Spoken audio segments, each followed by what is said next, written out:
Hello, everyone, and welcome back to another episode of the Foxcaster podcast. We are back with another Sunday preview slash hobby roundup episode that we do. Yeah. I'm joined by my co-host Kim, and we're just gonna dive on in. It actually says here, it's kind of funny. So the Sunday preview says festive squig clothing returns. And the first line here, it literally says it's a quiet week for releases. I don't know what's quiet about a Squig clothing release. That's probably the most exciting thing that's going to happen all year, honestly. Yeah, so they do say there are no major pre-orders next weekend. Warhammer Quest Darkwater is still available for pre-order right now, and there's still time for some regions to get their gift orders in. If you're not sure what to buy, you can check out the holiday gift guide, which is basically, hey, check out this year's most popular, most expensive kits, which also has lots of Red Goblin themed activities. If you're shopping online, the Warhammer store has a handy gift section guide too. There's a couple of things available to order through. Check them out down below. And then it's talking about the Squig slipper socks and the Squig Mega Hoodie. So these were already released because it says So, here, warm up this winter and look awesome with the return of the beloved Squig slipper socks and Squig Mega Hoodie, which is just an Oodie, by the way. and then the socks for anybody just listening, they're like the reading socks. For anybody in Canada, they're like the same ones that you can get at Chapters, it looks like, or like Indigo. They're like fuzzy on the inside, knitted on the outside. Yeah. They look really comfy. Like it all looks really comfy. That's what I want to say. And like for you, this would be great because you're like a big squig grot lover. There's lots of people. I'm more of the grand and clean one side, which would be kind of cool. But Yeah, when we first looked at it, we said it's odd that the socks or like the announcement didn't include the Megakin Udi. yeah, I remember that. That was weird. Yeah. But these are going. So we're bringing them back. They're going straight to sale on the 13th of December. Don't miss the second chance to get yours. So yeah, definitely probably gonna order that. Yeah. Moving on though, under Black Library, also all this is it's Death World by Steve Lyons, which is the Catachan jungle fighters, which are the veteran warriors, well versed in combat in some of the most dangerous worlds across the galaxy. So being sent to Rogar III to battle orcs seems to be nothing out of the ordinary, but Rogar III is the deadliest and most unpredictable battlefield they've seen so far. I mean, if it's deadlier, more unpredictable than Catachan, like how? But that's pretty scary. And something stalks the Imperial forces from the shadows. Classic. Every time. The classical novel Death World by Steve Lyons is now available to pre-order in MP3 audiobook format starting Friday of this week. So yeah, if you guys want Death World by Steve Lyons on audiobook, audiobooks are great because for people that commute and stuff, you either do this podcast or an audiobook, really. I mean, so There's not really any other options. right. And so yeah, so that's actually everything for Black Library, which is kind of weird. I would have thought that this would have been a week they could have like jam packed with like Black Library stuff. If you're not gonna have big like product release, I would have thought, hey, here's our book side and stuff that's coming up. Or I don't know. I just think No, it's I weird that agree. they're just like kind of doing like no product, no Black Library, like they're like minimal stuff. This is Maybe, gonna be a very short episode today for anybody listening. yeah. Very short episode today. The only thing I can think of is if they're just waiting to ramp it up to like right before Christmas, like to get people like, hey, grab all of this stuff right before. Yeah, but then it's also like time to get it. Like people are trying to That's place orders right now true. to get it. Like for See, example, like at time of release of this, like I'm no, I have to like I'm running to Lord's tomorrow and I'm grabbing all this stuff from my hobby vice because I gotta send it out so he gets it in time. right. It's not a matter of do they have it. It's like I gotta ship it so he can actually get the product in time now. So that's the thing because you gotta wait 2 to 3 weeks for these things to come in. That's So right. right, like yeah, it's only December 8th when this comes out, but add 2 weeks to that, Yeah, it's right before Christmas. suddenly you're looking at it's December 22nd, Yeah, Christmas is right? past. Like if you It's think about it, gone. Christmas is in Next year, I, though. no, but like this Friday, Christmas is in 2 weeks. Yeah, so that gives you no time. So Like if yeah, you I think don't about it, we're know. actually like a lot closer to Christmas than people think, which is pretty crazy because it's already Christmas this year. But anyways, Yeah, because typically, like, their previews have a solid 3 or more Black Library releases, so interesting. yeah, and we are planning, anybody who tuned in on Saturday, we had a little change of format here. Instead of like a guest episode, it was mostly just me rambling on and on about the video games that I play and things I like. It Uh, quickly turned into like a Dead Island, Skyrim, Mixture of everything. Space Marine episode. But it just shows like you can bring people together from all other aspects. That was kind of my whole point that I was trying to go for. But we do plan to have like a year end episode, kind of similar to that, to kind of go over like our whole year. And I mean, this is your first major year into Warhammer for you, so this is probably the year that you're going to remember in Warhammer some of the most. Like I remember my first year in Warhammer, like some of the miniatures I first discovered, like I'll still remember to this day.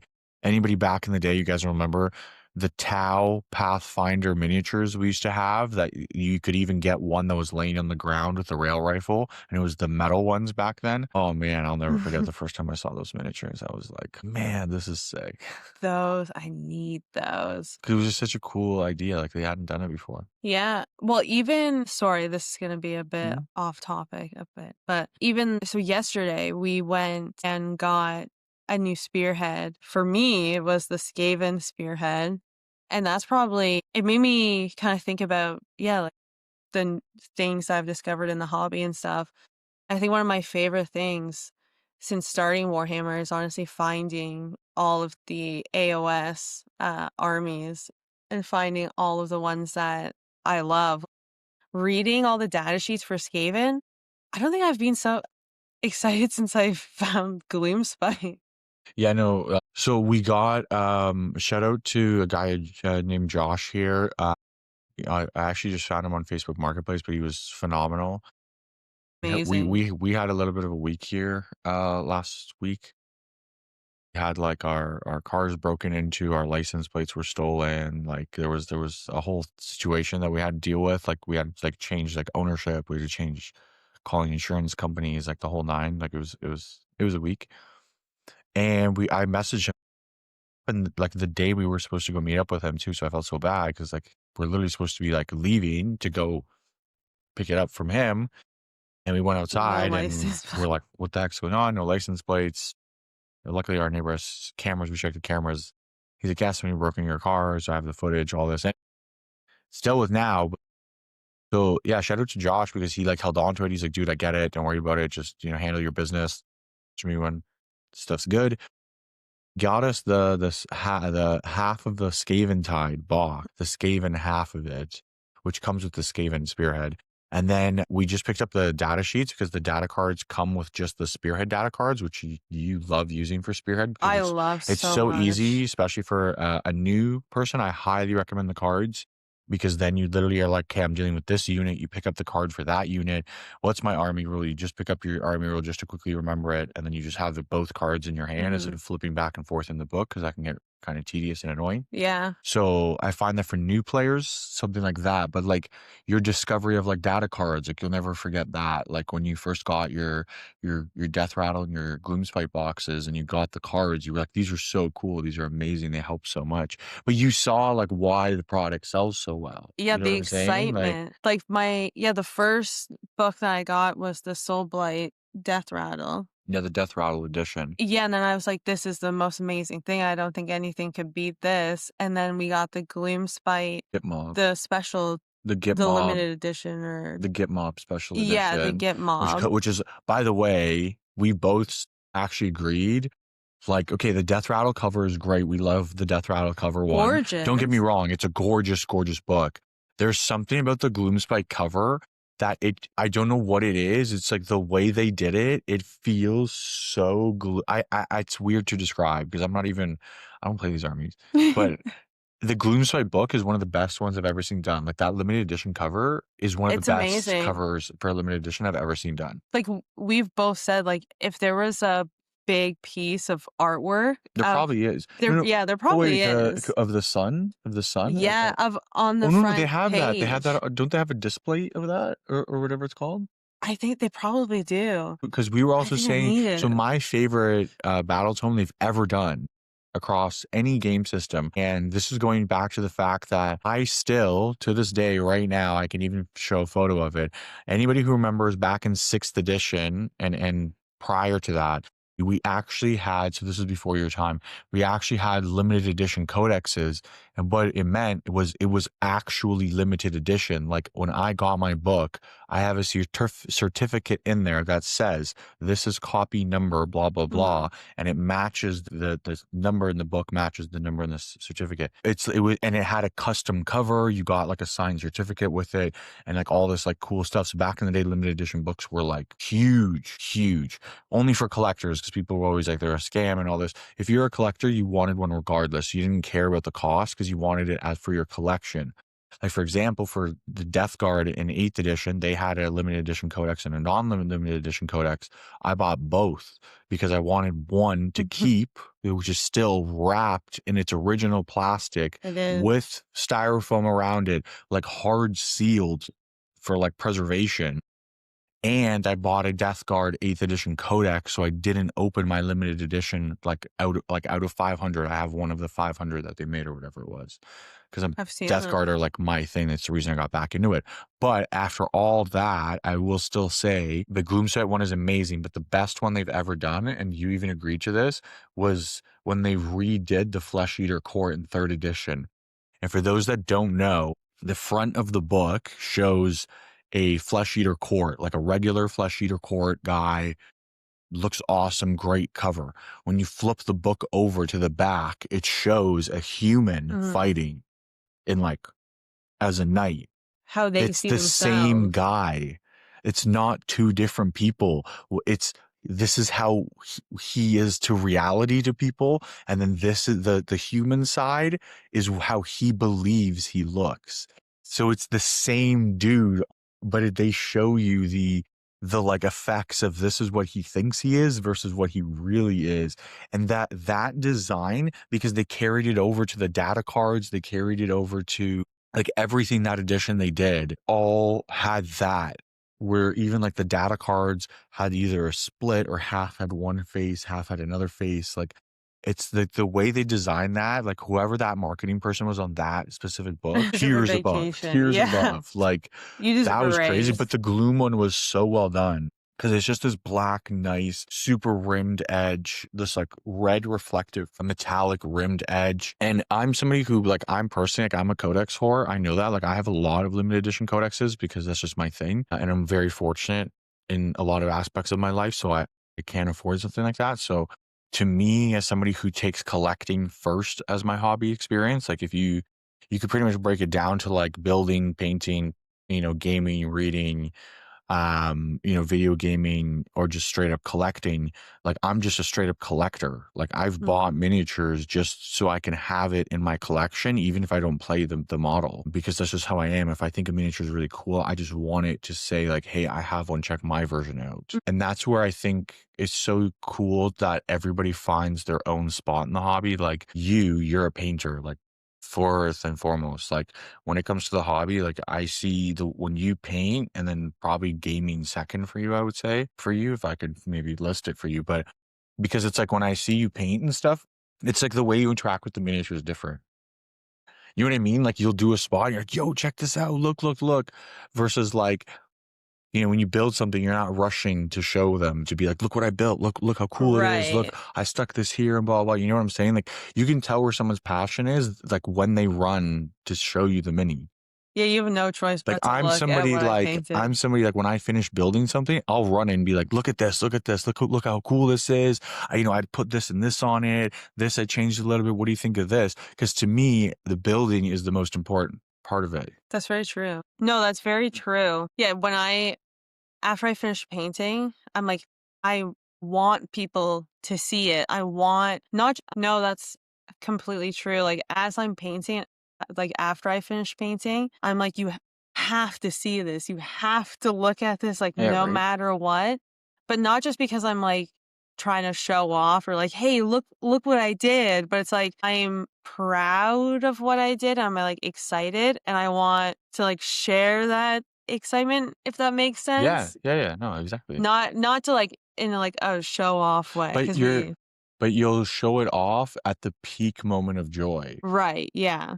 Like, I You get what want I'm you to saying? see it before I'm like But you get what I'm saying? Like, yeah, that's when you're most likely to show off, like, your hobby or project or something is when it's the most joyous to you because you want to share that level of joy with others, right? So, it's like, again, like, I'm somebody that I'll come running to you when it's just built or maybe when it's just built, primed, and then just did a dry brush because sometimes when I grab kits from a lot of different things, the plastic is all different colors and it's kinda hard to focus on, like, what I'm trying to show and sometimes, but then when you prime it, you've seen this where I've had like bright plastics, especially like when I was doing that Seraphon stuff and they came in that like green plastic. It came in that like yeah, weird like teal colored plastic. So when it's kit bash, it kind of like you can see like the cuts, the hard stuff like that. And then when I primed it and then I did a dry brush, well, the shadows blended a lot of the stuff that your eye was catching that where my knife cut and stuff because the teal when it's cut, it's like very beigey, bright white almost.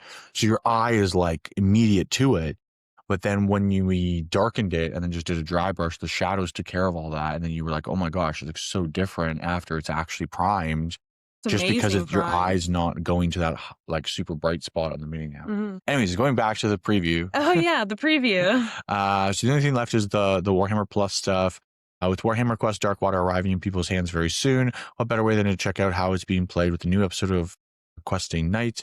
Our gang have enlisted the help of one of Warhammer Quest rule designers in their battle against the vile shaman Full. Who will they survive the Photide onslaught? So Mhm. again, I have not read the rules of Darkwater.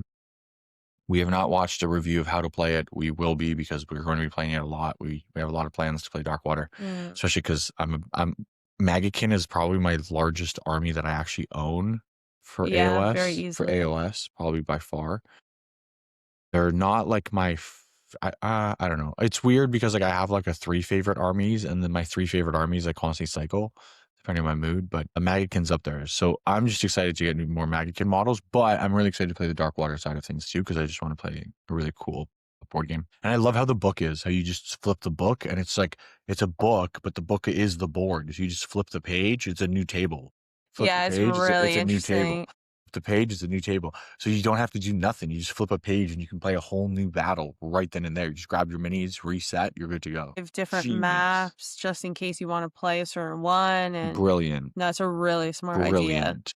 Now, if they bet money, I'll bet you anything. This is my prediction. They try to incorporate something like this for Spearhead. They try to make it so they can sell you a Spearhead package where it's multiple like pages like that. So you can play multiple Spearhead style games or something on one book. And then they can sell you multiple big books like that are higher value because then you're guaranteed to buy a book of higher value as opposed Yeah, to 2 or 3 maps. But for them to print a couple pages on some stuff is nothing. yeah, right. Anyways, so honestly, I'm really excited for Darkwater. For anybody who ordered it, I don't know how to play it, but from We're gonna everything figure I've it out. read, and correct me if I'm wrong, it looks like it's your heroes. You have a quest to do, and that the game tells you how to control the enemy models in that quest, and they interact with you as like an NPC style, where the game just tells you it does this, it does this, it does this when you do this. Like it's a reactive thing where you can't directly just be like, I want to take this bad guy and move him here. It tells you you have to move him this way,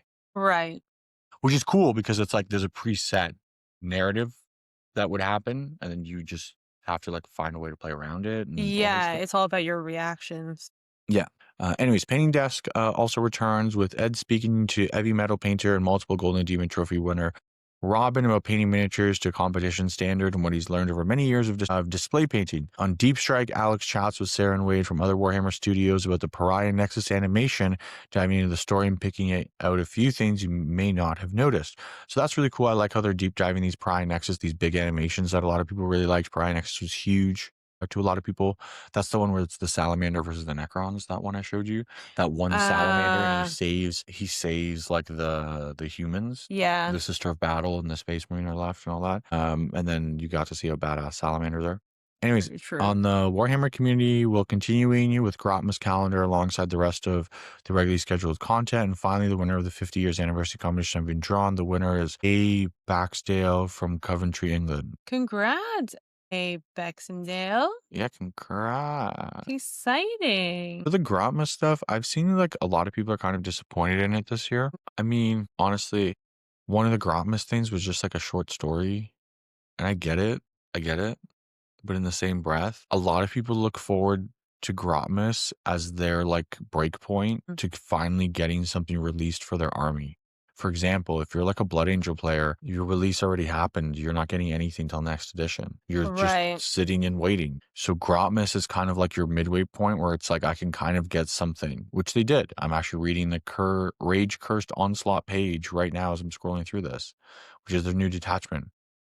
I'm not into 40K rules right now, so I can't tell you if this is good. I'm not going to do a review of whether this is good or bad because I have no idea. It looks fun. That's all I care about. But to a lot of people, again, this is kind of like their midway point where this is like something for my army. I can change my rules up. I can do something different. And when you're releasing stuff like just like a short story, I feel like that's something that they should save for things like, also, it was like a Night Haunt short story. Like, why didn't that come out in October during the spooky month? Yeah.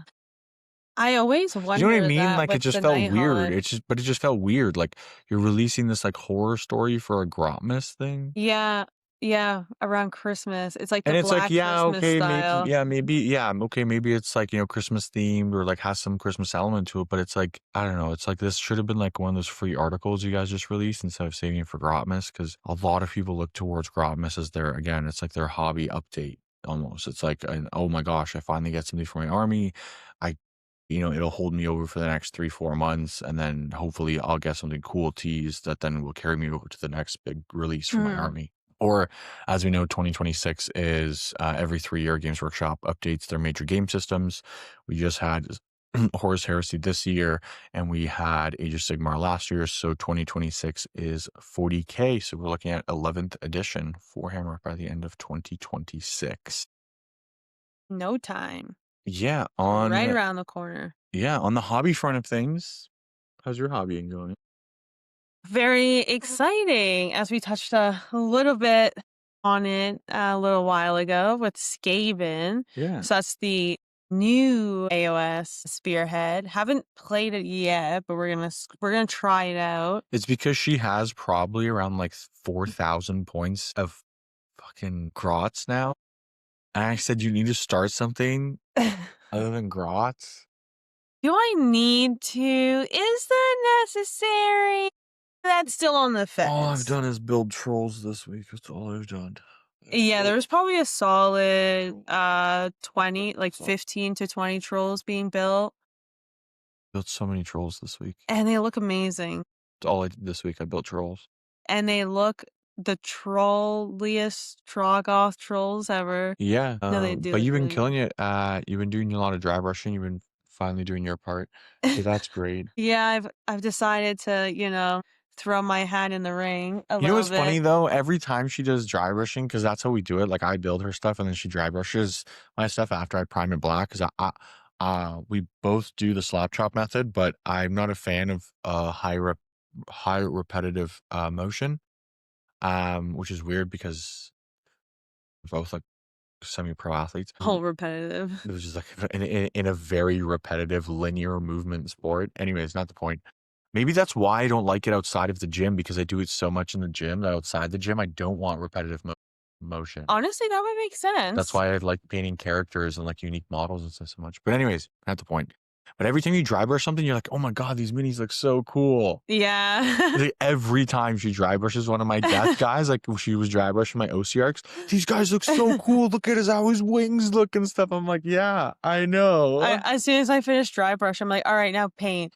But I actually, okay, so one thing I will say about the dry brushing aspect of like what you do is I feel like it's giving you access to actually find the details on a lot of models that maybe a lot of newcomers would miss. Percent. You know what I'm saying? Like it's different when something's just like if you just prime it, like let's say somebody did the Games Workshop contrast method, right? Because the Games Workshop contrast method is you buy Gray Seer or Wraithbone, which is a special type of like beige or gray paint, and then you paint the whole model in that, and then you do your contrast over that. That's it. There's no dry brush, there's no nothing. Interesting. I don't Whereas know with if us, because we do a slap chop method, so it's completely blacked out, you then go in with a gray, you gray everything out, and then she goes in with a white, unless it's a character, which then I do like like a 5-stage for characters, so it's a much smoother transition. Only for like high level characters. I'm not going to do it for like if I'm going to have like 5 Soul Reapers in my army, I'm not going to high definition paint 5 Soul Reapers. Like, I'm somebody, like, I just wanna get on the table and I wanna have fun with it because building and playing is my 2 versus, like, painting and playing is your probably top 2. But I will just say, like, because 'cause you've been able to point out a lot of details that some details I've even missed on some things, and you've been like, "Hey, did you see this, like, over Yeah, here?" Blah, and I'm like, "Oh my god." Like, yeah, but I didn't think it's, like, that prominent of a feature on the model, and I see why they put it now. mhm, So I feel like that's a really cool aspect as to, like, for dry you brush. kinda get that exposure to the details. Yeah, like, there's one model, I think it was actually my Gits, sorry, but, I didn't know like, just black, I couldn't make out what was in its mouth, but I was like, "I know there's something in its mouth, Mm. it just looks weird." But, yeah, the second I started dry brushing, you were actually the one who first, like, figured out what it was. Like, as soon as the white got over it, you were like, "Oh my gosh, it's grenade in his mouth." I was like, "Oh, that Oh, makes yeah, yeah, yeah, it's like the little sense." bomb or something. Yeah, Yeah. yeah. Yeah, no, it helps a lot. As I'm dry brushing, I'm, like, thinking, like, "Okay, that would be cool to paint this color. Oh, that would be cool to paint this color." So you just start listing out and, like, pre-planning already what you wanna do next. Yeah. Yeah, yeah. Yeah, so that's been, like, our hobby. I've been just been building lots and lots of trolls this week. I'm gonna be painting up all my OC arcs this week. I'm really excited for that. My Seraphon are almost finished completely, which is a great feeling. I just have some Croc Score War Spawn to do, and then 5 more Swords, and then I'm done on my Seraphon. Oh, And then that's sorry, it's not a just lot. I just have to do a lot of their bases because I use actual, like, water product on their bases. So I do it in one big batch where I just get out my water product stuff, and I just do like 30 bases with water product, let it all dry, do a second coat of it, and then let it all dry, and I'm done. So that I don't have to like independently do the mixture 30 times because it's annoying. You go crazy. Be there for years Yeah. doing that. But yeah, no, that's been my side of the hobby there. I think that's it from us here. Maybe a little bit on the shorter side, but yeah, thank you guys for tuning in and listen to more of our hobby ramble and chat. Yeah, our little chill Monday vibes. Yeah, and we'll see you guys on Wednesday for another Loon Shrine Book Club. Yeah. Almost wrapped up Horse Rising completely. I know, it's kinda crazy. You're almost done your first novel. It feels like it was just yesterday that we started. That's a great way to end the year though. Finish a novel, start fresh in the new year. That's yeah, that's actually true, yeah. It That's might a actually pretty be good. perfect timing. If it is, we didn't time this by the way. If it is, that's kind of If crazy. it is, though, we did time it. That okay. If it is, we timed it. If it's not, it was It was we never didn't even gonna be try. timed. But on that note, thank you everyone for tuning in. Make sure you comment, like, subscribe, everything. And we'll see you guys on Wednesday for another episode of the Foxcaster podcast. Bye. Bye.